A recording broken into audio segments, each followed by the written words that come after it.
Video కనుక నచ్చితే ఖచ్చితంగా లైక్ ఇవ్వడం మాత్రం అస్సలు మర్చిపోవద్దు ఫ్రెండ్స్. ఎపిసోడ్లోకి వెళ్తే లక్ష్మి ఆలోచిస్తూ ఉంటుంది. వీళ్ళ అభిమానం రోజు రోజుకి నా కాళ్ళకి బంధంలాగా అసలు అడ్డులాగా తగులుతుంది.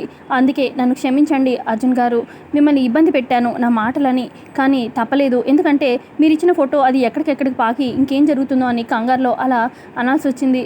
అయినా మీ అభిమానం నాకు చాలా ఇబ్బందిగా ఉంది అని చెప్పి అనుకుంటుంది లక్ష్మి. మరోపక్క జాను మిత్ర వాళ్ళ ఇంటికి వస్తుంది. ఇక గేట్ దాటి లోపలికి వస్తూ ఇక ఇలా ఆలోచిస్తూ ఉంటుంది. ఇంతకుముందు దేవయాని అన్న మాటలు అసలు సిగ్గనేది ఉంటే ఈ జాను పదే పదే మన ఇంట్లో కాదు అడుగు పెడుతుందా, ఎన్నిసార్లు చీ కొట్టినా కూడా పదే పదే వస్తూనే ఉంది అని చెప్పి దేవయాని అన్న మాటలు తలుచుకుంటూ ఉంటుంది. లోపలికి వెళ్ళాలా వద్దా అని చెప్పి ఇక గేట్ బయట నించొని ఆలోచిస్తూ ఉంటుంది. దేవయాని మాటలు తలుచుకుంటూ ఇక అప్పుడే వస్తుందన్నమాట అరవింద. అరే జాను, ఎప్పుడొచ్చావు, రా లోపలికి అని చెప్పి అంటుంది. రా కూర్చో అని చెప్పి, ఏంటి సంగతి ఇలా వచ్చావు అని చెప్పి అరవింద అడుగుతుంటే, అది చిన్నతే గారు అని చెప్తూ ఉంటుంది జాను. ఇక అప్పుడే మిత్ర వచ్చి, నేనే రమ్మన్నాను జానుని అని చెప్పి మిత్ర చెప్తాడు. రమ్మన్నావా, దేనికి అని చెప్పి అనగానే, ఒక ముఖ్యమైన విషయం మాట్లాడడానికి మామ్ అని చెప్పి మిత్ర చెప్తాడు అరవిందకి. ఆ తర్వాత దేనికి రమ్మన్నారు చెప్పండి బావగారు అని చెప్పి జాను అంటూ ఉంటే అప్పుడు ఇక మిత్ర అంటాడు, అది ఏం లేదు, మీ అక్క చేసిన తప్పుకి, మీ అక్క చేసిన మోసానికి నువ్వు ఇబ్బంది పడ్డావు, నువ్వు ఇలాగా ఇబ్బంది పడ్డం అనేది నాకు నచ్చడం లేదు, అందుకే నేను పిలిపించాను మాట్లాడడానికి. మోసగతి వల్ల నువ్వు ఇబ్బంది పడడానికి వీల్లేదు, అందుకే నేను నిన్ను పిలిచాను అని చెప్పి అంటూ ఉంటే ఈ లోపల అక్కడికి వివేక్, మనీషా, దేవి అన్నీ కూడా వస్తూ ఉంటారు. అప్పుడే అరవింద, మిత్ర చాలా ఇదిగా మాట్లాడుతున్నావు, అసలు లక్ష్మిని మోసగత్త మంత్రగత్త అనుకుంటూ పిచ్చి పిచ్చి మాటలు మాట్లాడావంటే అసలు ఊరుకోను అని చెప్పి అంటుంది అరవింద. మిత్ర కోపంతో, అవమానిస్తానమ్మా, ఇంతకన్నా ఘోరంగా అవమానిస్తాను, మన పరువుని ప్రతిష్టని నడి రోడ్డు మీద వదిలేసి తన స్వార్థం తను చూసుకొని వెళ్ళిపోయింది అని చెప్పి ఇలా మిత్ర గట్టిగా లక్ష్మి మీద అరుస్తూ ఉంటే అక్కడే ఉన్న దేవ్యాని ఇద్దరు నవ్వుకుంటూ ఉంటారు. మిత్ర అంటాడు, అలాంటి మోసగతిని ఏం చేసినా పాపం లేదు, మనల్ని నడి రోడ్డు మీద నడిపెట్టింది, అందుకే అదంటే నాకు అస్సలు మండిపోతూ ఉంటుంది అని చెప్పి మిత్ర అంటూ ఉంటే అప్పుడు అరవింద, చూడు మిత్ర, మనకి తెలిసి తెలియని నిజాలు కొన్ని ఉంటాయి, కొంచెం తెలిసేదాకా ఓపిక పడితే బాగుంటుంది, ఈ లోపల నిందలు వేసేయడం కాదు అనగానే అప్పుడు మిత్ర, ఇంకా ఏం తెలుసుకోవాలి మామ్ ఆ లక్ష్మి గురించి, క్షమించరాని నేరం చేసింది కాబట్టి తిరిగిలా అని లోకాలకు వెళ్ళిపోయింది ఆ లక్ష్మి. ఇప్పుడు లక్ష్మి గురించి మాట్లాడడానికి నేను ఇప్పుడు ఈ జాను నేను పిలిపించలేదు, అసలు లక్ష్మి చేసిన తప్పుకి జాను మీద శిక్ష పడడం వీల్లేదు, అందుకే నేను ఒక నిర్ణయానికి వచ్చాను, గురించి నేను బాధ్యత తీసుకుంటాను, నీ లైఫ్ గురించి నేను ఆలోచిస్తాను అని చెప్పి మిత్ర అంటూ ఉంటే, దేని గురించి మాట్లాడుతున్నారు బావగారు అని చెప్పి జాను అంటుంది. అప్పుడు ఇక మిత్ర చెప్తాడు, దేవి అని పిన్ని మా వివేక్కి ఒక పెళ్లి సంబంధం చూసింది అనగానే జాను టెన్షన్ పడుతూ చూస్తూ ఉంటుంది. నిర్ణయాలు తీసుకోవడం అయిపోయింది, ఎవరి స్వార్థంగా వాళ్ళు ఆలోచించడం మొదలైపోయింది, అందుకని ఇంకా నువ్వు వివేక్ గురించి ఆలోచిస్తూ వెయిట్ చేయడం అనేది ఇక అర్థం లేని మూర్ఖార్థం అవుతుంది జాను అని చెప్పి మిత్రకి చెప్తూ ఉంటాడు మిత్ర. కానీ నేనే నీకు ఒక మంచి పెళ్లి సంబంధం తీసుకొచ్చి పెళ్లి చేస్తాను జాను అని చెప్పి మిత్ర చెప్తూ ఉంటే ఇక అప్పుడు దేవ్యాని, వావ్, చాలా మంచి నిర్ణయం తీసుకున్నావు మిత్ర, అసలు వివేక్ పెళ్లి మండపంలోనే జాను పెళ్లి కూడా కలిపి చేసేద్దాము అని చెప్పి దేవ్యాని చెప్తూ ఉంటే అప్పుడు వివేక్, స్టాప్ ఇట్ మామ్ అని చెప్పి గట్టిగా అరుస్తాడు. మిత్ర, ఆయన పిన్నన దాంట్లో తప్పే ఉంది, కరెక్ట్గానే చెప్పింది కదా, సంబంధం నీకు తీసుకొచ్చింది, ఆ సంబంధం నువ్వు చేసుకుంటావు, జానుకి ఇంకో పెళ్ళి ఏముంది అని చెప్పి మిత్ర అంటూ ఉంటే, అబ్బా నువ్వు కూడా ఏంటన్నయ్యా, అసలు అమ్మ తీసుకొచ్చిన సంబంధం నేను చేసుకుంటాను, నాకు ఇష్టం అని చెప్పి నేను చెప్పానా అని చెప్పి అంటాడు వివేక్. మిత్ర, అవునా, అయితే నీకు ఎవరు ఇష్టమో ఇప్పటికైనా నోరు విప్పి చెప్పు అని చెప్పి అంటాడు. పెళ్లి చేసుకుంటావో ఇప్పుడైనా నోరు విప్పి చెప్పు అని చెప్పి మిత్ర అంటూ ఉంటే అప్పుడు వివేక్ ఏం మాట్లాడకుండా అలా అంటూ ఉంటే అప్పుడు మిత్ర, చూసావా ఇప్పటికీ నువ్వు నోరు విప్పట్లేదు, తెగేసి చెప్పడం లేదు, అసలు నీ భయం వల్లే ఇక్కడ దాకా వచ్చింది, ఇన్ని రోజులు ఇన్ని ఇయర్స్ పట్టింది, ప్రేమించిన అమ్మాయిని వదులుకోవడానికి సిద్ధంగా ఉన్నావా చెప్పు అని చెప్పి అడుగుతాడు మిత్ర. నువ్వు ఇన్ని సంవత్సరాలు వేస్ట్ చేసావు, నీ జీవితం ఎటు వేస్ట్ అయిపోతుంది, అటు జాను జీవితం కూడా ఎన్ని రోజులు ఎన్ని ఇయర్స్ అని ఆగాలి నీకోసం చెప్పు.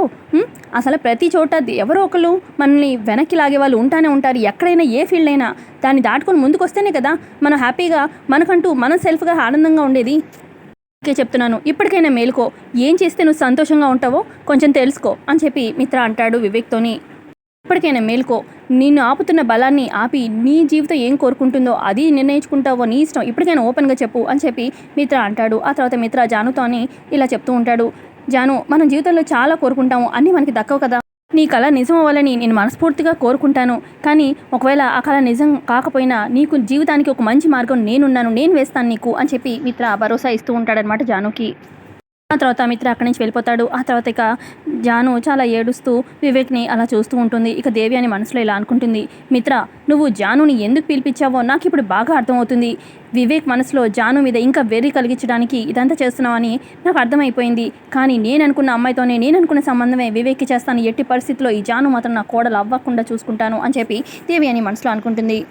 పక్క ఇక జాను కూడా అక్కడ ఉండలేక ఇంట్లో నుంచి బయటకు వచ్చేసి ఇక మిత్ర అన్న మాటలు, దేవి అనే మాటలు తలుచుకుంటూ బాధపడుతూ అక్కడి నుంచి వెళ్ళిపోతుంది. మరోపక్క లక్ష్మి చెట్లకు నీళ్లు పెడుతూ ఇక అర్జున్ చేసిన పని తలుచుకుంటూ ఉంటుందన్నమాట. ఇక అర్జున్ పోలీస్ కంప్లైంట్ ఇవ్వడము, తన ఫొటోస్ అందరికీ పంచడం, ఇవన్నీ తలుచుకొని కోపం పెంచుకుంటూ ఉంటుంది. ఎందుకు ఇలా చేశారు అన్నట్టుగా ఆలోచిస్తూ ఉంటుంది. అప్పుడే అక్కడికి అర్జున్ వాళ్ళ అమ్మ వచ్చి ఏడుస్తూ ఉంటుంది. ఏమైంది అంటే ఎందుకు ఏడుస్తున్నారు అని చెప్పి లక్ష్మి అడుగగా అది అర్జున్ అర్జున్ అని చెప్తూ ఉంటే ఇక వెంటనే అర్జున్ రూమ్లోకి వెళ్ళి చూస్తుంది లక్ష్మి. ఇక అర్జున్ ఫుల్గా తాగేసి బెడ్ మీద అలా పడుంటాడు. లక్ష్మి వచ్చి అర్జున్ గారు ఏమైంది, లేవండి లేవండి అని చెప్పి ఇక వాటర్ జల్లుతుంది. ఇలా తప్ప తాగి ఎందుకు పడిపోయారు, ఎందుకు ఇలా చేస్తున్నారు అని చెప్పి లక్ష్మి అంటూ ఉంటుంది. ఈ లోపల అర్జున్ వాళ్ళమ్మ మజ్జిగ తీసుకొస్తుంది. ఇక మజ్జిగ లక్ష్మి దగ్గరుండి అర్జున్కి పట్టిస్తుంది. ఆ తర్వాత ఇక లక్ష్మి అంటుంది, ఏంటిది అర్జున్ గారు, అసలు 5 ఏళ్ల క్రితం నాకు ప్రమాణం చేశారు కదా ఈ మందుని ముట్టనని, మళ్ళీ ఎందుకు అని చెప్పి అంటూ ఉంటే అప్పుడు అర్జున్ అంటాడు, నేను ఎవరిని బాధ పెట్టాలని ఎప్పుడు కూడా చూడను, కానీ నేను ఇక ఈ బాధని భరించలేక ఇలా చేస్తూ ఉంటాను అని చెప్పి అర్జున్ చెప్తూ ఉంటే ఇటు పక్క నుంచి అర్జున్ వాళ్ళమ్మ, అసలు నేను పోయే టైంలో అసలు నేను నా అర్జున్ని ఇలా చూస్తానని అసలు అనుకోలేదు, అర్జున్ మళ్ళీ ఇలా ఎందుకు పడుతున్నాడో నాకు అర్థం కావట్లేదమ్మా అని చెప్పి అర్జున్ వాళ్ళ అమ్మ బాధపడుతూ ఉంటే, చూసారుగా మీ అమ్మ ఎలా బాధపడుతున్నారో అని చెప్పి లక్ష్మి అంటుంది అర్జున్తోని. అర్జున్ చెప్తాడు, నా గుండె ముక్కలైంది, నేను మర్చిపోవడానికి ఇదంతా తాగుతున్నాను అని చెప్పి అంటూ ఉంటే అప్పుడు లక్ష్మి, మీ గుండె ముక్కలు ఇవ్వడానికి కారణం నేనే కదా, నా వల్లే కదా తాగడం అని చెప్పి లక్ష్మి అడుగుతుంది. నా వల్ల కదా మీరు ఇంత బాధపడుతున్నారు అనగానే, అయ్యో అలా ఏం లేదు లక్ష్మి అని చెప్పి అర్జున్ అంటూ ఉంటే, నాకు అర్థమైంది మీరు నా వల్లే ఇదంతా చేస్తున్నారని, నేను మీ మీద మాటలు విసిరాను కదా, అసలు నా గతం ఎక్కడ బయటపడుతుందో అని నా భయం, నేను నా గతాన్ని కదిపానంటే నా వాళ్ళకు కూడా గాయాలు అవ్వచ్చు, అందుకే నేను ఎప్పుడు కూడా ఎంతమంది ఎవరు అడిగినా కూడా నేను నా గతం గురించి చెప్పలేదు, మీరు చేసిన పని వల్ల పోలీస్ కంప్లైంట్ ఇవ్వడం వల్ల ఎటువంటి ఏ ప్రాబ్లమ్స్ వస్తాయో అని చెప్పి కోపంగా మాట్లాడాను అంతే అని చెప్పి లక్ష్మి అంటూ ఉంటే అర్జున్ అంటాడు, ఇప్పుడు నేను చేసిన పని వల్ల ఎలాంటి ప్రాబ్లం వచ్చినా నేను తీర్చడానికి రెడీగా ఉన్నాను అని చెప్పి అంటూ ఉంటే అప్పుడు లక్ష్మి, నా ప్రాబ్లం తీర్చే అంత చిన్నది కాదు అని చెప్పి అంటూ ఉంటే అప్పుడు అర్జున్ అంటాడు, ఏంటో లక్ష్మి, అసలు నేను ఎంత సంపాదించినా కూడా నీ ప్రాబ్లమ్స్కి నేను నీకు అండగా ఉండలేకపోతున్నాను, నీకు సమస్య తీర్చలేకపోతున్నాను అనే బాధే నాకు వెంటాడుతూ ఉంది, నిన్ను సంతోషంగా ఉంచలేకపోతున్నానని చాలా దిగులుగా ఉంది లక్ష్మి అని చెప్పి అర్జున్ అంటూ ఉంటే అప్పుడు లక్ష్మి అంటుంది, అయ్యో అర్జున్ గారు అలా అనుకోకండి, అసలు నేను మీ ఇంటికి వచ్చాను చిన్న బాబుని పెట్టుకొని, నన్ను ఇన్నేళ్ళు మీరు చూసుకున్నారు, మీరే కానీ లేకపోతే నా జీవితం ఎప్పుడు తెగిని గాలిపట్టంలా ఎగిరిపోయేది, మీరు అండగా ఉండబట్టే నా కొడుక్కి ఆసరా దొరికింది, నేను ఇవాళ సంతోషంగా ఎంతో కొంత ఉన్నానంటే మీ వల్లే అని చెప్పి చెప్తూ ఉంటుంది లక్ష్మి.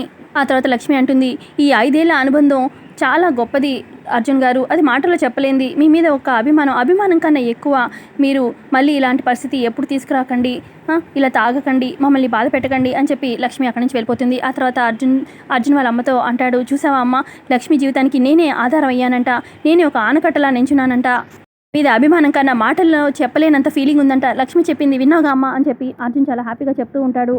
నీలే అసలు ఇన్ని రోజులకైనా లక్ష్మి తన మనసులో నా మీద ఉన్న ఫీలింగ్ చెప్పింది అని అర్జున్ అంటూ ఉంటే అప్పటికి అర్జున్ వాళ్ళమ్మ, అవును లక్ష్మి నిన్ను ప్రేమిస్తుందిరా, అభిమానం కన్నా ఎక్కువ అని చెప్పింది కదా, లక్ష్మి నిన్ను ప్రేమిస్తుంది అనగానే, పోన్లే అమ్మ 5 ఏళ్ల క్రితం ఈ మందే లక్ష్మిని నాకు దగ్గర చేసింది, మళ్ళీ ఇప్పుడు ఈ మందు వల్లే లక్ష్మి తన మనసులో నా మీద ఉన్న ఫీలింగ్ చెప్పగలిగింది, ఇప్పుడు చాలా అంటే చాలా సంతోషంగా ఉందమ్మా అని చెప్పి అర్జున్ వాళ్ళ అమ్మతో హ్యాపీగా ఫీల్ అవుతూ చెప్తూ ఉంటాడు. పక్క జాను ఇక స్కూల్కి బయలుదేరుతూ ఉంటుంది బుక్స్ తీసుకొని. ఇక ఎదురుగా వచ్చి వివేక్ నించుంటాడు. ఏడ్చే జాను, నీ మనసులో ఉన్న బాధ కొంతైనా తీరుతుంది అనగానే, ఏడిస్తే తగ్గేది బాధ కాదు నాది, అలా ఏడిస్తే రోజుకి 100 సార్లు ఏడ్చినా కూడా నా బాధ తీరదు, నా బాధ తీరాలంటే నా కట్ట కాలినప్పుడే అని చెప్పి ఏడుస్తూ చెప్తూ ఉంటుందన్నమాట జాను. ఇక వివేక్ అలా చూస్తూ ఉంటాడు.